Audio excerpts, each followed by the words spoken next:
دوستو ہمارے نبی پاک صلی اللہ علیہ وآلہ وسلم کی عمر مبارک جب 7 برس تھی تو ایک دن آپ کی آنکھوں میں شدید درد ہونے لگا۔ نبی پاک صلی اللہ علیہ وآلہ وسلم کے دادا جان عبد المطلب نے ہمارے نبی پاک صلی اللہ علیہ وآلہ وسلم کا بہت علاج کروایا، لیکن ہمارے نبی پاک صلی اللہ علیہ وآلہ وسلم کی آنکھ مبارکہ کا درد میں کوئی خاص فرق نہیں پڑا۔ نبی پاک صلی اللہ علیہ وسلم کے دادا بڑے پریشان تھے کہ میں ہر جگہ سے اپنے پوتے کا علاج کروا چکا ہوں لیکن انہیں کوئی آرام نہیں آ رہا۔ وہ بہت ہی پریشان حالت میں بیٹھے ہوئے تھے کہ کسی نے حضرت عبد المطلب سے پوچھا کہ اے مکے کے سردار، اب بہت پریشان لگ رہے ہیں۔ تو حضرت عبد المطلب کہنے لگے کہ اے میرے پیارے دوست، میرے پوتے کی آنکھوں میں درد رہتا ہے، میں نے ہر جگہ علاج کروایا لیکن نبی پاک صلی اللہ علیہ وآلہ وسلم کی آنکھوں سے درد نہیں جا رہا۔ تو وہ شخص کہنے لگا کہ اے مکے کے سردار، فلاں جگہ ایک طبیب ہے جو دوائی بھی دیتا ہے اور دم بھی کرتا ہے، مکے کے بہت سارے لوگوں کو وہاں سے شفا ملی ہے۔ تو اس بندے کی بات سن کر حضرت عبد المطلب بہت خوش ہو گئے۔ آپ نے اسی وقت ہمارے نبی پاک صلی اللہ علیہ وآلہ وسلم کو اپنے ہمراہ لیا اور اس طبیب کی طرف چل پڑے، اور جب آپ وہاں پہنچے تو اس کا دروازہ بند تھا۔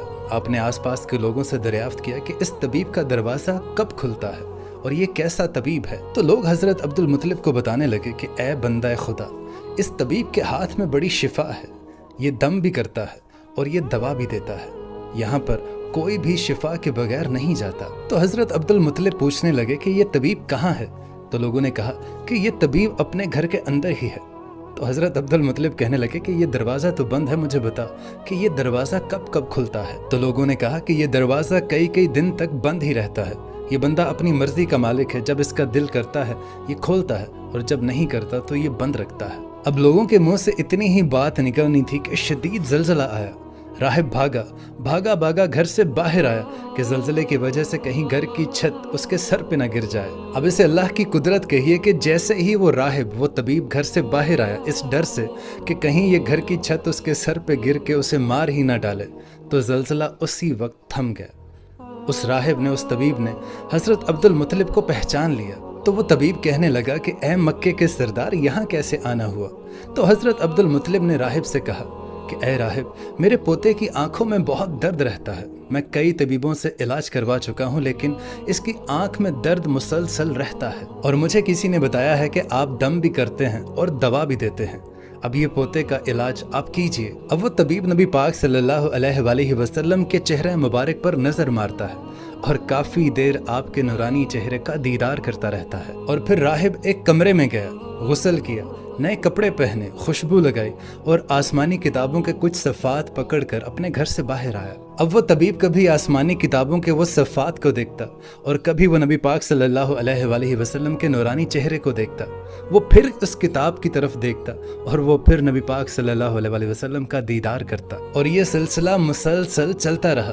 کبھی وہ ان اوراق کو دیکھتا، ان آسمانی کتابوں کی طرف، اور کبھی وہ نبی پاک صلی اللہ علیہ وآلہ وسلم کی دید کا نظارہ کرتا، کبھی وہ آپ کی زلف مبارک کو دیکھتا اور کبھی وہ آپ کو سر سے لے کر پاؤں تک دیکھتا، اور پھر وہ طبیب اچانک نبی پاک صلی اللہ علیہ وآلہ وسلم کے قدموں میں گر کر یہ کہنے لگا کہ اے محمد صلی اللہ علیہ وآلہ وسلم، میں گواہی دیتا ہوں کہ آپ صلی اللہ علیہ وآلہ وسلم اللہ کے پیغمبر ہیں اور آپ اللہ تعالیٰ کے سب سے پیارے اور سب سے لاڈلے رسول ہیں، اور قیامت تک آپ کے بعد کوئی نبی نہیں آئے گا۔ اللہ اکبر۔ حالانکہ نبی پاک صلی اللہ علیہ وآلہ وسلم نے ابھی نبوت کا اعلان نہیں کیا تھا، اس سے پہلے ہی وہ طبیب آپ کے پیغمبر ہونے کی گواہی دے رہا تھا۔ اب حضرت عبد المطلب یہ سارا ماجرا دیکھ رہے تھے اور وہ دل ہی دل میں بہت خوش ہو رہے تھے۔ پھر حضرت عبد المطلب نے اس طبیب سے کہا کہ اے طبیب، جس کام کے لیے ہم آپ کے پاس آئے ہیں وہ کام بھی ہمارا کر دیجئے، میرے پوتے کی آنکھوں میں بہت درد رہتی ہے، آپ اس کو دم بھی کیجئے اور اس کے لیے دوا بھی دیجئے۔ تو وہ طبیب کہنے لگا کہ اے مکے کے سردار، میں ان کا علاج کیا کروں؟ تو عبد المطلب کہنے لگے کہ میں اسی کام کے لیے تو آپ کے پاس آیا ہوں۔ تو یہ بات سن کر وہ اس طبیب کی آنکھوں سے آنسو جاری ہونے لگے اور وہ کہنے لگا کہ اے عبد المطلب، آپ نے ابھی اپنے پوتے محمد صلی اللہ علیہ وآلہ وسلم کو سمجھا ہی نہیں ہے۔ اے عبد المطلب، آپ ایک طبیب کو ایک مریض کے پاس لے آئے ہیں، آپ ایک مقدس لڑکے کو ایک گنہگار لڑکے کے پاس لے آئے ہیں۔ اے مکے کے سردار، میں اپنے عبادت خانے میں اللہ تعالیٰ کی عبادت کرنے میں مشغول تھا کہ میرا سارا جسم لرزنے لگا۔